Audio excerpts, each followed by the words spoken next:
Diana Ernestine Earl Ross is an American singer, actress and record producer. Born and raised in Detroit, she rose to fame as a founding member and lead singer of the vocal group The Supremes, which, during the 1960s, became Motown's most successful act and is to this day America's most successful vocal group. As part of The Supremes, Ross most notably rivaled the career of the Beatles in worldwide popularity, and their success made it possible for future African-American R&B and soul acts to find mainstream success. Following her departure from The Supremes in 1970, Ross released her debut solo album, Diana Ross, which contained the hits Reach Out and Touch, and Ain't No Mountain High Enough. Ross also ventured into acting, with a Golden Globe Award and Academy Award-nominated performance in Lady Sings the Blues. She also starred in two other feature films, Mahogany and The Wiz. Later acting included roles in the television films Out of Darkness and Double Platinum. Beside ventures in Broadway, Ross was named the Female Entertainer of the Century by Billboard magazine. In 1993, the Guinness Book of World Records declared Ross the most successful female music artist in history due to her success in the United States and United Kingdom for having more hits than any female artist in the charts, with a career total of 70 hit singles with her work with the Supremes and as a solo artist. Ross has sold more than 100 million records worldwide when her releases with the Supremes and as a solo artist are tallied. In 1988, Ross was inducted to the Rock and Roll Hall of Fame as member of the Supremes alongside Florence Ballard and Mary Wilson. She is the recipient of the Kennedy Center Honors in 2007 and the Grammy Lifetime Achievement Award in 2012. Early life. Diana Ross was born at Hutzel Women's Hospital in Detroit, Michigan on March 26, 1944. The second eldest child of Ernestine, a schoolteacher, and Frederick Ross, Sr., a former United States Army soldier. Ross would later say that she didn't see much of her father until he had returned from service following World War II. Much has been made of whether her first name ends in an A, or an E.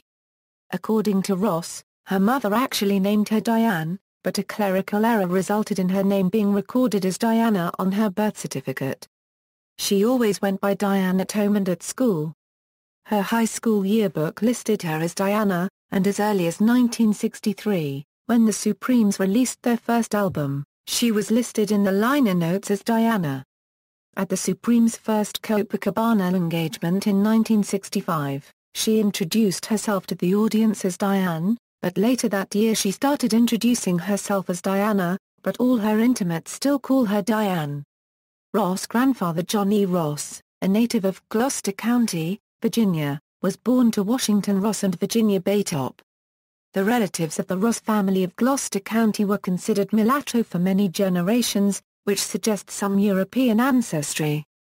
Virginia Baytop's mother Frances Frankie Baytop was a former slave who had become a midwife after the American Civil War. Ross and her family originally lived at Belmont Road in the North End section of Detroit, near Highland Park, Michigan, where she was neighbors with Smokey Robinson, who first met Ross when she was 8. On Diana's 14th birthday in 1958, the Ross family relocated to the Brewster Douglass housing project, settling at St. Antoine Street. Unlike what would later be written about in Supremes and Diana Ross biographies, Ross and her family grew up comfortably among the street's working-class residents. By Ross' teenage years, she had aspirations of being a fashion designer, studying design, millinery, pattern-making and seamstress skills while attending Cass Technical High School, a 4-year college preparatory magnet school, in downtown Detroit. Ross joined the swim team, participated in 3 to 4 other extracurricular activities and took modeling and cosmetology classes, via a loan provided by former boyfriend, William Smokey Robinson.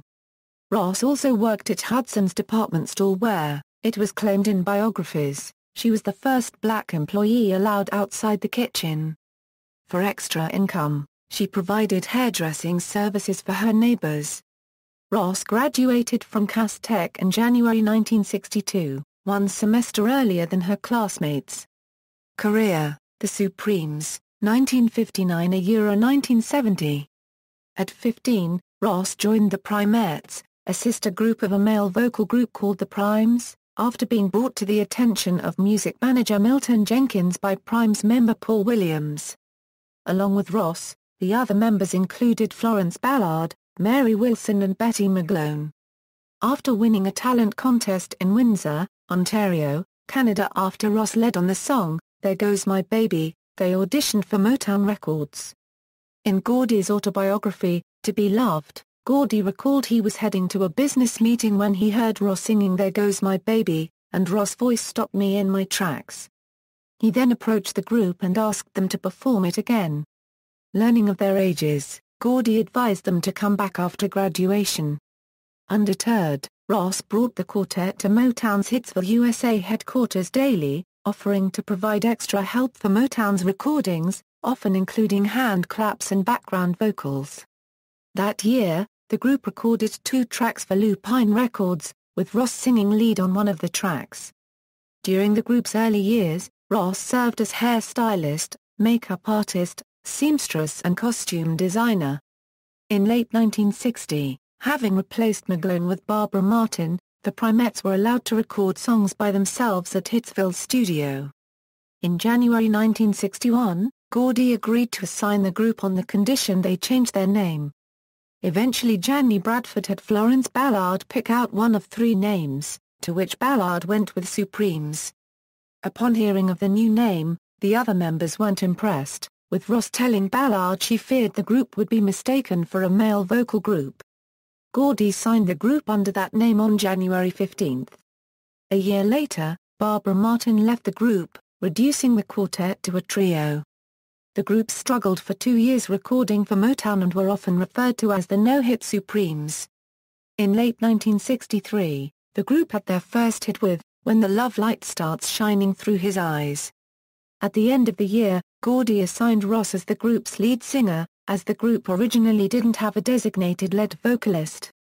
The group scored their first #1 hit with Where Did Our Love Go?, paving the way for unprecedented success. Between August 1964 and May 1967, Ross, Wilson and Ballard sang on 10 #1 hit singles, all of which also made the UK Top 40.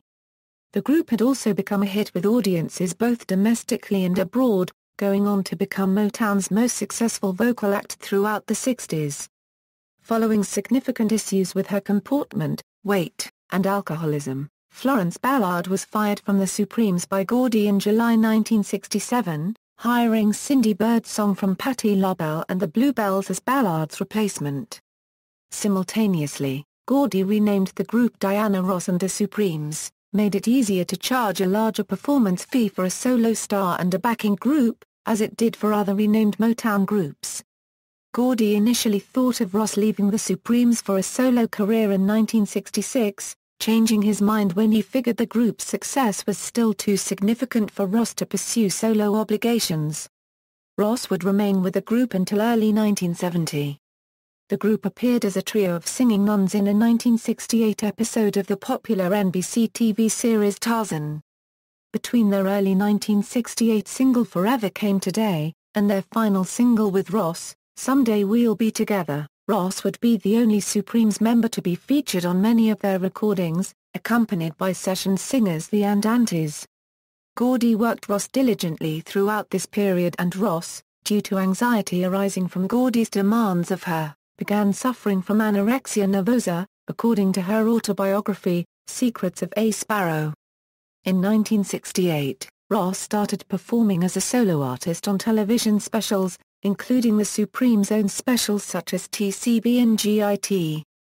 On Broadway, The Dinah Shore Show and a Bob Hope special, among others. In mid-1969, Gordy decided that Ross would depart the group by the end of that year, and Ross began recording her initial solo work that July. One of the first plans for Ross to establish her own solo career was to publicly introduce a new Motown recording act. Though she herself did not claim their discovery, Motown pinned Ross as having discovered the Jackson 5. Ross would introduce the group during several public events, including the Hollywood Palace. In November, Ross confirmed a split from the Supremes in Billboard. Ross' presumed first solo recording, Someday We'll Be Together, was eventually released as a Supremes recording and became the group's final #1 hit on the Hot 100. It was also the final #1 Billboard Hot 100 single of the 1960s. Ross made her final appearance with the Supremes at the Frontier Hotel in Las Vegas, Nevada on January 14, 1970. Early solo career, 1970–1981. Signing a solo contract with Motown in March 1970, Ross released her eponymous solo debut, which included the hit singles, Reach Out and Touch, and Ain't No Mountain High Enough, the latter of which hit #1 on the pop chart and resulted in Ross' first Grammy Award nomination, also becoming an international hit.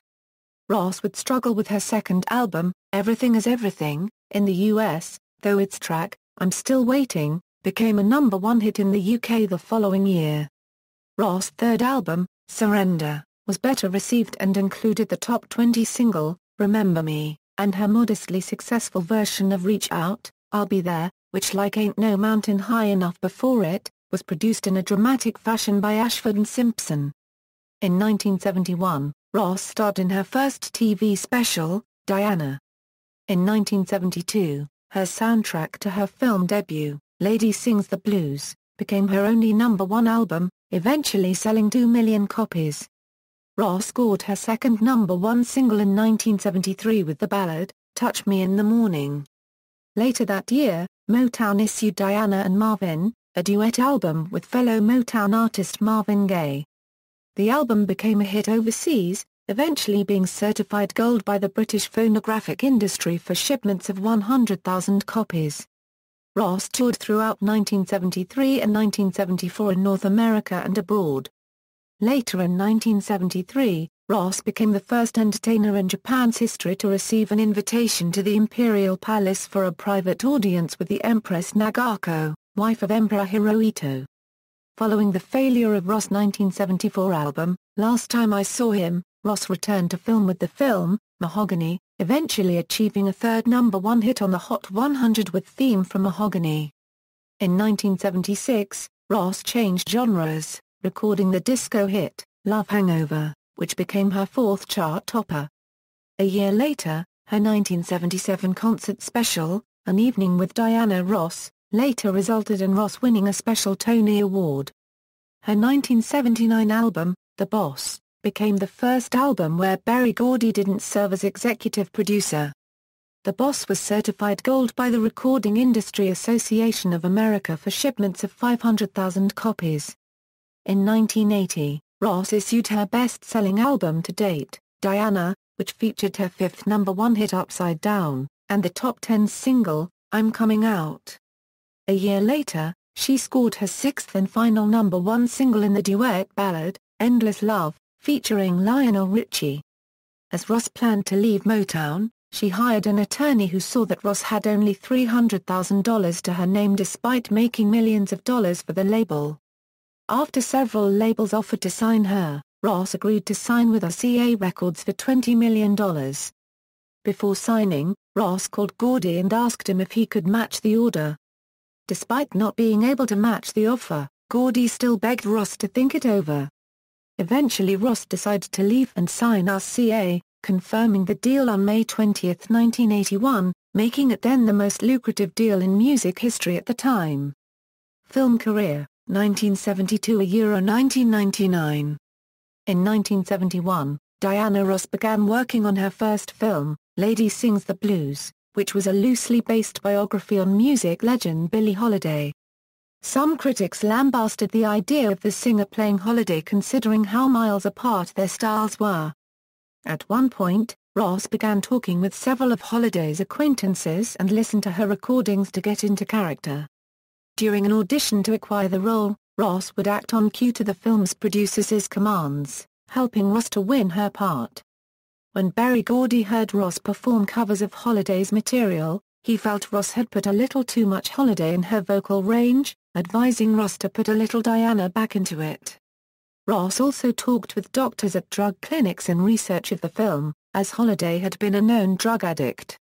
Ross would later make a crucial decision when it came to interpreting Holiday's music. Instead of flatly imitating Holiday, she only focused on Holiday's vocal phrasing. Lady Sings the Blues opened in theaters in October 1972, becoming a major success in Ross's career. Jazz critic Leonard Feather, a friend of Billie Holiday, praised Ross for expertly capturing the essence of Lady Day. Ross's role in the film won her Golden Globe Award and Academy Award nominations for Best Actress. Alongside Cicely Tyson, who was nominated for her role in the film, Sounder, they were the first black actresses to be nominated for the Academy Award for Best Actress since Dorothy Dandridge. The soundtrack to Lady Sings the Blues became just as successful, reaching number 1 on the Billboard 200, staying there for 2 weeks and breaking then industry records by shipping 300,000 copies during the first 8 days of its release. At nearly 2 million in sales, it is one of Ross's best-selling albums to date. After the film, Ross returned to her music career, re-emerging with another film in 1975 with Mahogany, her second film, in which she starred alongside Billy Dee Williams and whose costumes she designed. The story of an aspiring fashion designer who becomes a runway model and the toast of the industry, Mahogany was a troubled production from its inception. The film's original director, Tony Richardson, was fired during production, and Berry Gordy assumed the director's chair himself. In addition, Gordy and Ross clashed during filming, with Ross leaving the production before shooting was completed, forcing Gordy to use secretary Edna Anderson as a body double for Ross. While a box office success, the film was not well received by the critics. Time magazine's review of the film chastised Gordy for squandering one of America's most natural resources, Diana Ross. In 1977, Motown acquired the film rights to the Broadway play The Wiz, an African-American reinterpretation of L. Frank Baum's The Wonderful Wizard of Oz.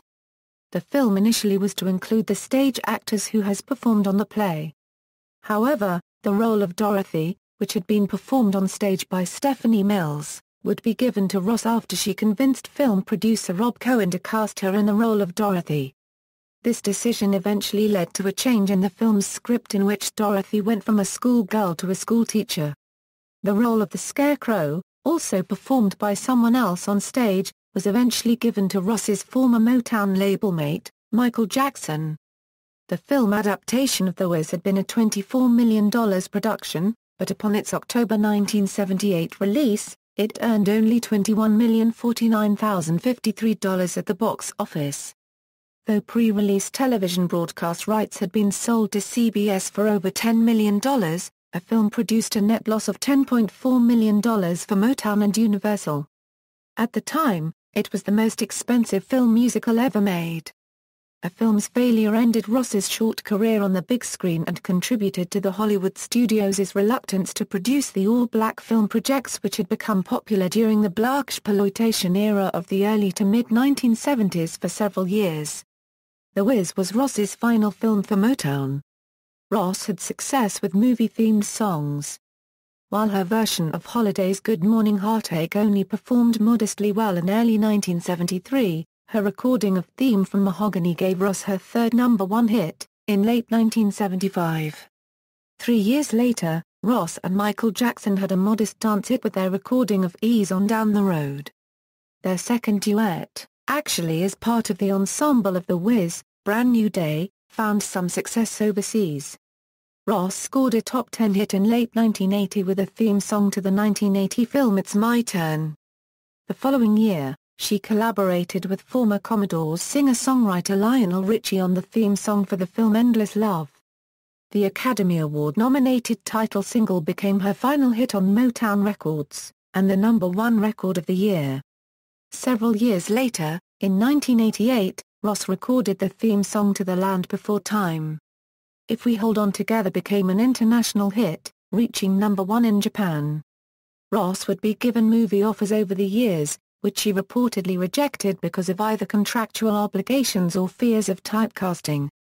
Ross had campaigned to portray pioneering entertainer Josephine Baker in a feature film even during her later years in Motown. However, in 1991, a feature film turned into a TV film with Lynn Whitfield playing Baker instead of Ross. Ross was also offered a role in an early adaptation of The Bodyguard with Ryan O'Neal. However, plans for this film fell through and it was never made. Years later, The script began circulation around Hollywood again, and this time a film studio gave it the green light. Whitney Houston and Kevin Costner assumed the lead roles in the 1992 film. In 1993, Ross returned to acting with a dramatic role in the television film, Out of Darkness. Ross won acclaim for her role in the TV movie and earned her third Golden Globe nomination, although she did not win. In 1999, she and Brandy Norwood co-starred in the television movie, Double Platinum, which was aired prior to the release of Ross's album, Every Day is a New Day. Continued solo career and development, 1981 to 1999. In October 1981, Ross released her first RCA album, Why Do Fools Fall in Love? The album sold over 1 million copies and featured hit singles such as her remake of the classic hit of the same name and Mirror Mirror. At this same approximate time, Ross established her own production company, which he named Anade Productions, and also started investing in real estate, while also touring extensively in the United States and abroad. Before the release of Why Do Fools Fall in Love, Ross hosted her first TV special in 4 years, featuring Michael Jackson in the special. In early 1982, Ross sang the Star-Spangled Banner at Super Bowl XVI and appeared on the dance show Soul Train. The program devoted a full episode to her, and Ross performed several songs from the Why Do Fools Fall in Love album. In 1982, she followed up the success of Why Do Fools Fall in Love with Silk Electric, which featured a selection of Michael Jackson's authorship, composition, and music production, Muscles, resulting in another top 10 success for Ross. The album eventually went gold under the strength of that song. In 1983, Ross ventured further out of her earlier soul-based sound for a more pop-rock-oriented sound following the release of the Ross album. Though the album featured the hit single, Pieces of Ice, which music video garnered heavy rotation on video channel stations, except on MTV, the Ross album failed to generate any more hits and failed to go gold, dropping out of the charts as quickly as it entered. On July 21, 1983, Ross performed a concert in Central Park for a taped Showtime special. Proceeds of the concert would be donated to build a playground in the singer's name. Midway through the beginning of the show, a torrential downpour occurred.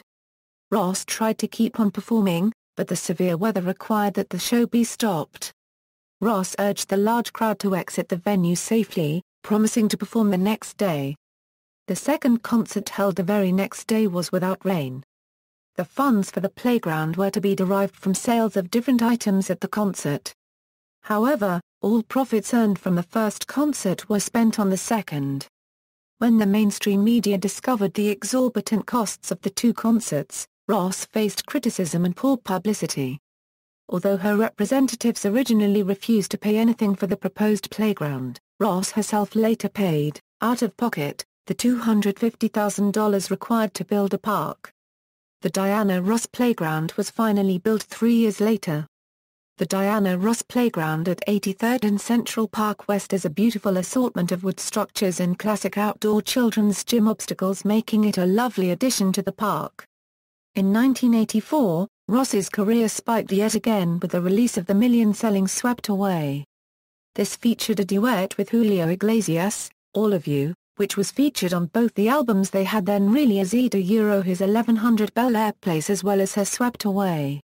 It and the title selection both became international hits, as did the chart-topping ballad, Missing You, which was a tribute to Marvin Gaye, who had died earlier that year after the moving poignant music video made a rare premiere on that year's American Music Awards show. Swept Away proved to be a major success, garnering platinum-level sales. Her 1985 album, Eaten Alive, found major success overseas with the title track and Chain Reaction, although neither of the songs became the best-sellers she was once accustomed to in America. Both songs had strong music videos that propelled the tracks to success. The Eaten Alive video was patterned after 1960s horror film, The Island of Dr. Moreau, while the Chain Reaction music video saluted the 1960s American bandstand.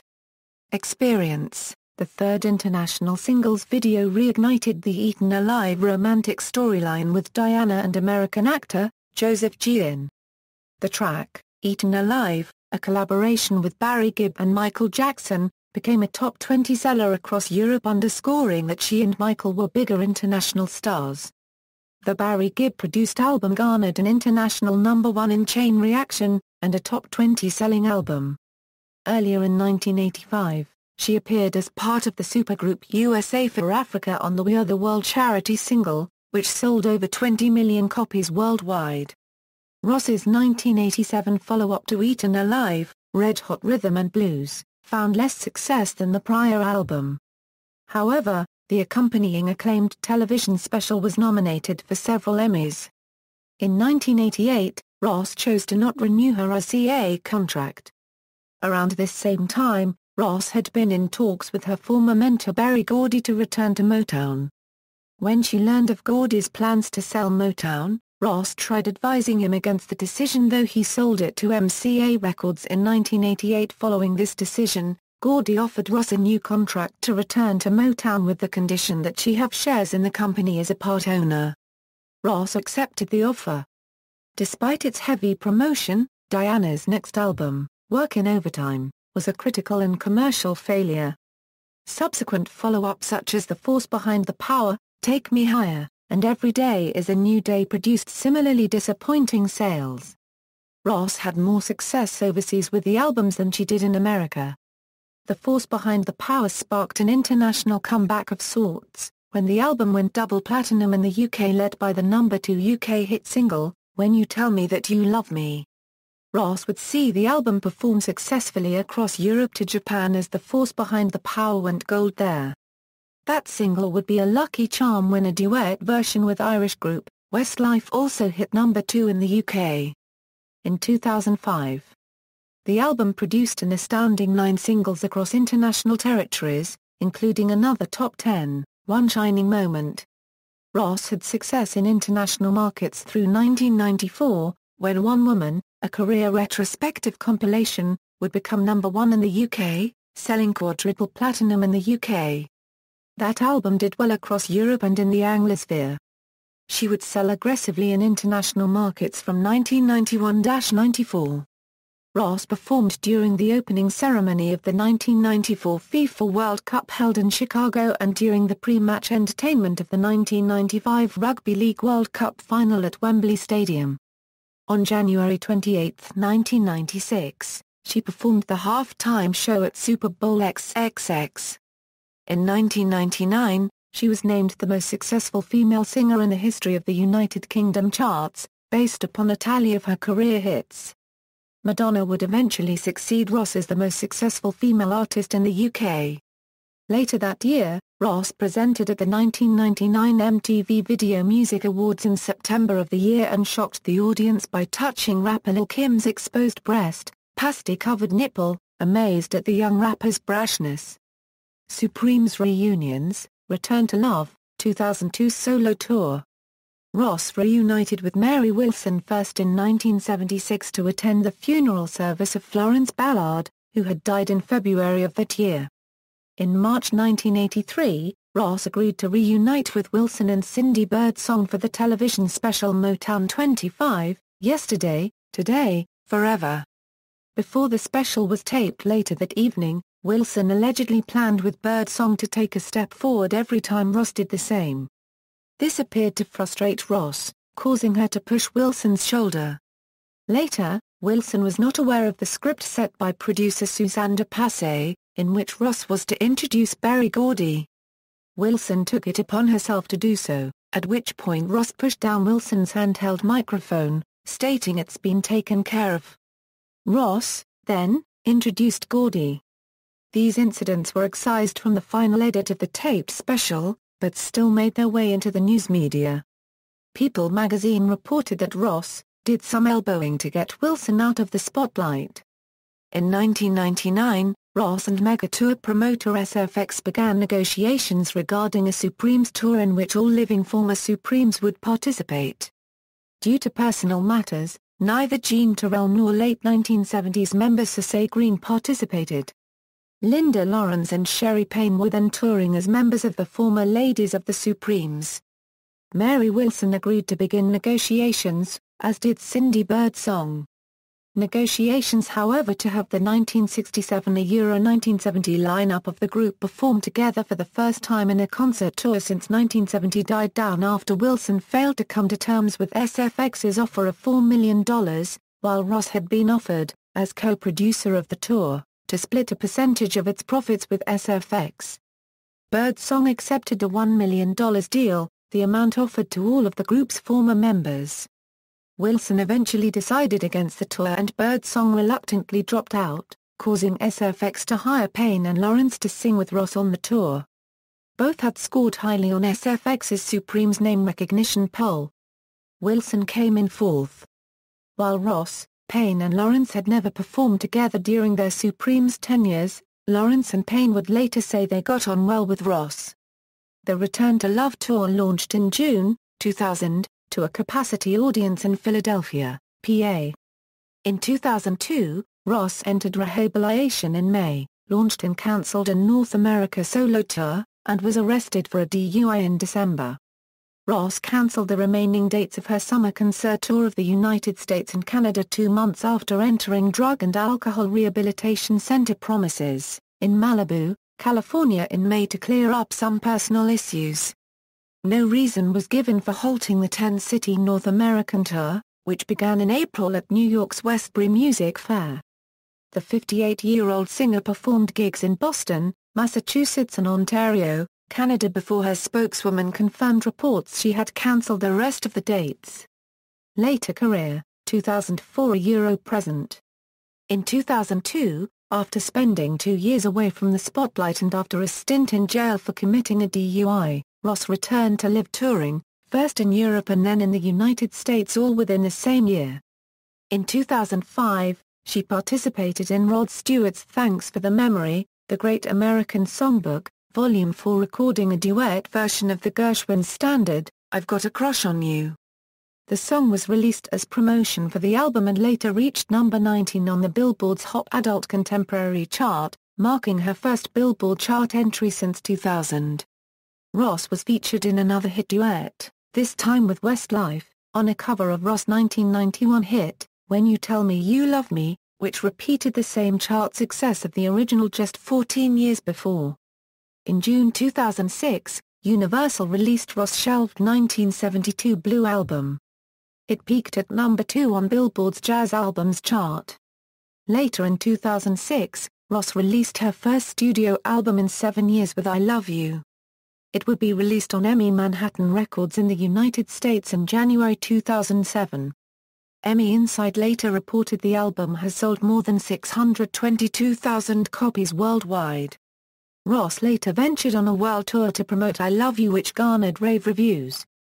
In 2007, she was honored twice, first with the Lifetime Achievement Award at the BET Awards and later was one of the honorees at the Kennedy Center Honors. In 2010, Ross embarked on her first headlining tour in 3 years titled The More Today Than Yesterday, The Greatest Hits Tour. She dedicated the entire concert tour to her late friend, Michael Jackson, who died in June 2009. Ross has garnered critical success as well as commercial success from the now 2-year tour. In February 2012, Diana Ross received her first ever Grammy Award, for Lifetime Achievement, and announced the nominees for the Album of the Year. In May, a DVD of Ross Central Park concert performances, For One and For All, was released and featured commentary from Steve Binder, who directed the special. On November 6, 2012, Ross performed for a crowd in India for Naomi Campbell's then-billionaire boyfriend, Vladimir Doronins, at his 50th birthday, earning $500,000 for the performance. Following her final stage exit, Ross tripped and broke her ankle. A month later, on December 9, Ross performed as the marquee and headlining performer at the White House-hosted Christmas in Washington charity concert where she performed, in a leg cast, for President Barack Obama, America's first African-American president, during his second term. The event was later broadcast as an annual special on TNT. Diana continues to tour and recently completed a 2013 South American tour, a multi-city U.S. late summer tour which launched August 2 in Los Angeles through September 13 in Dallas. Several dates were sellouts. For 2014, Another country-wide tour has commenced throughout the U.S. Internet rumors have also surfaced of a new album featuring 4 tracks written and produced by Mary J. Blige and a duet with son, actor Evan Ross. Personal life: in 1965, Ross became romantically involved with Motown CEO Berry Gordy. The relationship, reportedly, lasted several years, resulting in the birth of Ross' eldest child, Rhonda Suzanne Silberstein, in August 1971. 2 months into her pregnancy with Rhonda, in January 1971, Ross married music executive Robert Ellis Silberstein, who chose to raise Rhonda as his own daughter. With Silberstein, Ross had 2 daughters, Tracy Joy and Chutney Lane Silberstein, born in 1972 and 1975, respectively. Ross and Silberstein divorced in 1977, and Ross relocated to New York City in the early 1980s, after living in Los Angeles since Motown relocated to the area in the early 1970s. Ross met her second husband, Norwegian billionaire shipping magnate Arne S.S. Jr. in 1985 and married him the following year, later having boys Ross Arne and Evan Olav. They divorced in 2000. Ross considers Ness the love of her life. Now SS was later killed in a South African mountain climbing accident in 2004. Ross was arrested for DUI on December 30, 2002 in Tucson, Arizona, while undergoing substance abuse treatment at a local rehabilitation facility. She later served a 2-day sentence near her Connecticut estate. Ross is a grandmother of 2. Her daughter Rhonda gave birth to a son, Rafe Enoch Emmanuel Kendrick, in August 2009. In September 2012, daughter Chutney gave birth to daughter Calloway Lane. Legacy: Ross has influenced many artists including Michael Jackson, Veonka Copyright, Janet Jackson, Whitney Houston, Mariah Carey, Kelly Rowland, Lil' Kim, Solange, Taylor Swift, Ashley Tisdale, Madonna, Katy Perry, Fergie, Jennifer Lopez, Mary J. Blige, Leona Lewis, RuPaul, Rihanna and Nicole Scherzinger.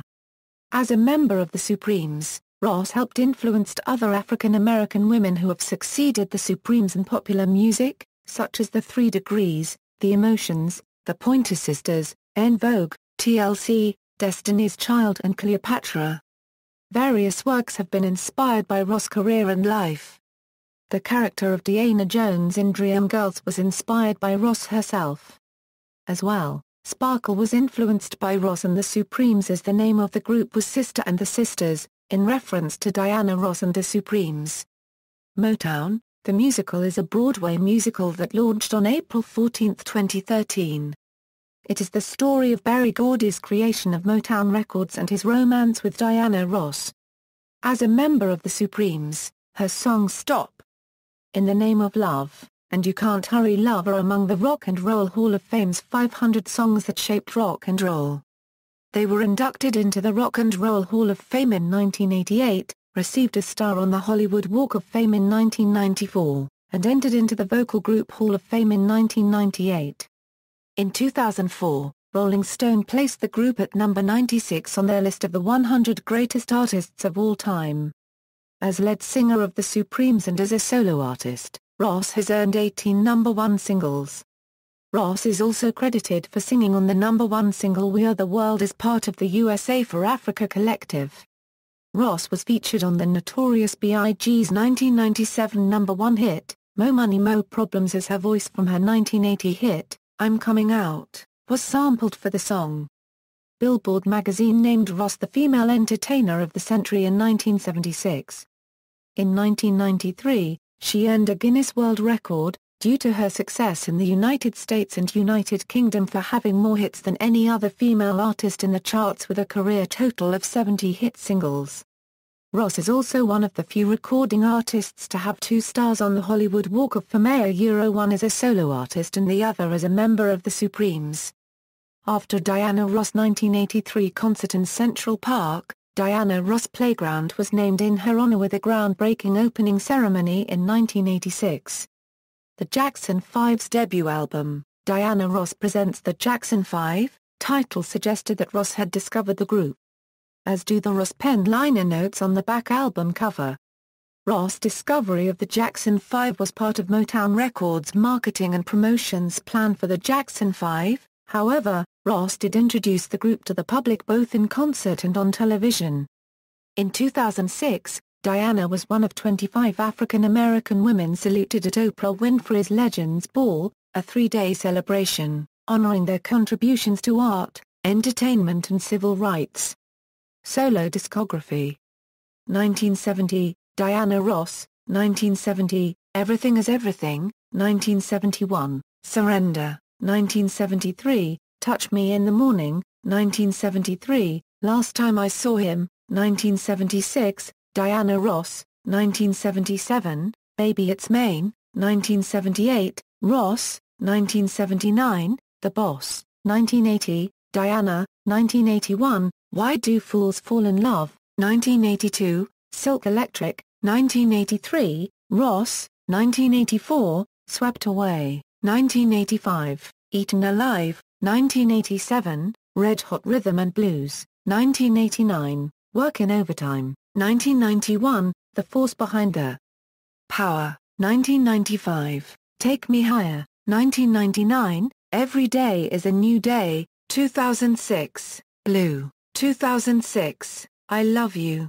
Filmography, 1972, Lady Sings the Blues, 1975, Mahogany, 1978, The Wiz, 1994, Out of Darkness, 1999, Double Platinum, Television, 1968, Tarzan, 1968, TCB.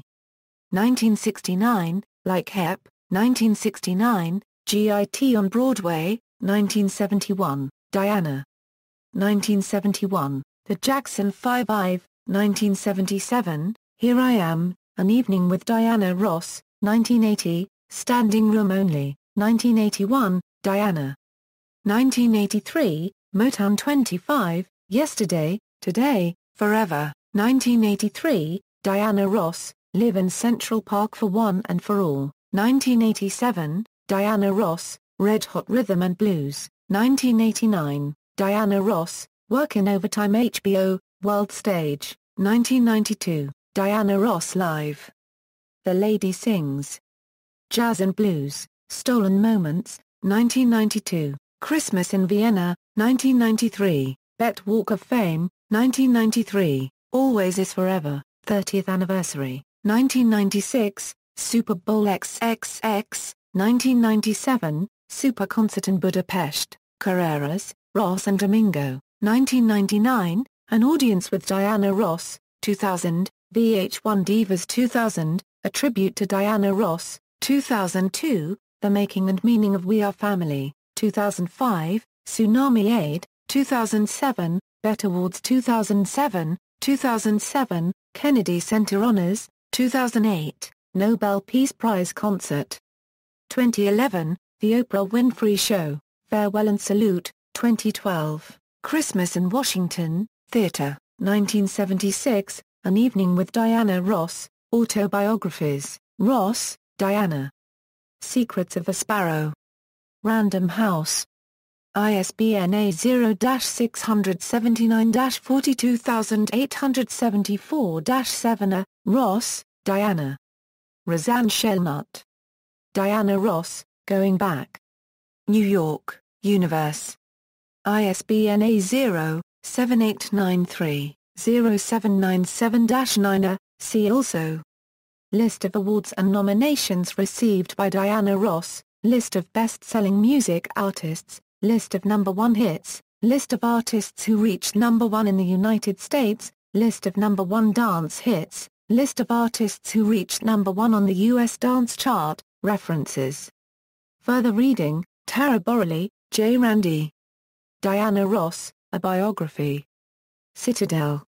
ISBN A0-8065-2849-4. External links, Official website, Diana Ross at the Internet Movie Database, Diana Ross at the Internet Broadway Database, Diana Ross at the Notable Names Database.